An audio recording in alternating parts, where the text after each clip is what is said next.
প্রিয় দর্শক, আসসালামু আলাইকুম। দর্শক, আপনাদের প্রীতি ও শুভেচ্ছা জানিয়ে শুরু করছি আমাদের আজকের প্রতিবেদন। তো দর্শক, আজকে আমরা এক অসহায় মেয়ের গল্প তুলে ধরবো, যার নাম হচ্ছে আয়েশা। আয়েশার বিয়ে শাদী হয় না, কারণ আয়েশা কালো, তার মধ্যে তার বাবা জেলে। একদিন মাছ ধরতে পারলে 3 দিন মাছ ধরতে পারে না। তো এমন তো অবস্থায় তাদের খুবই অভাব চলে, অভাবের মধ্যে আসে। তার মধ্যে আয়েশাকে বিয়ে দিতে গেলে অনেকে অনেক টাকা যৌতুক চায়। তার কাটিং ভালো হলেও তিনি একটু কালো বলে কেউ তাকে পছন্দ করে না। আয়েশার জীবনে খুবই কষ্ট। তো আয়েশা খুবই চিন্তা করে, কান্নাকাটিও করে যে আমি কি জীবনে ভালো একটা মানুষ পাবো না, বা আমার কি সংসার হবে না। যদি হয়তো বাবা জেলে না হয়ে এখন যদি বড় ব্যবসা করতো, টাকা থাকতো, তাহলে হয়তো কালো হলেও অনেক ছেলে টাকার জন্য তাকে বিয়ে শাদী করে ফেলতো।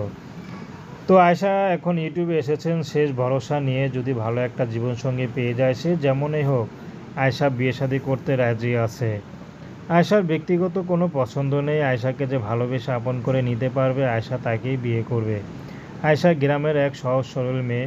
তো আয়েশা চাচ্ছে, যদি গ্রামের খেটে খাওয়া কোনো সহজ সরল পুরুষ হয়, কৃষক বা বিদেশে প্রবাসে অনেক কষ্ট করে, এমন কোনো পুরুষ যদি তাকে বিয়ে করতে চায়, দেখা গেল তার বয়স বেড়ে গেছে, এখন আর বিয়ে হচ্ছে না, এমন পুরুষ পেলেও আয়েশা বিয়ে শাদী করতে রাজি আছে। আয়েশা যেহেতু কৃষকের গ্রামের মেয়ে, আয়েশা গ্রামের কষ্টের ছেলেদের কষ্ট কথা বোঝে। তো প্রেম ভালোবাসা সাহায্য সহযোগিতা বিয়ে শাদী করা একান্ত আপনাদের ব্যক্তিগত ব্যাপার।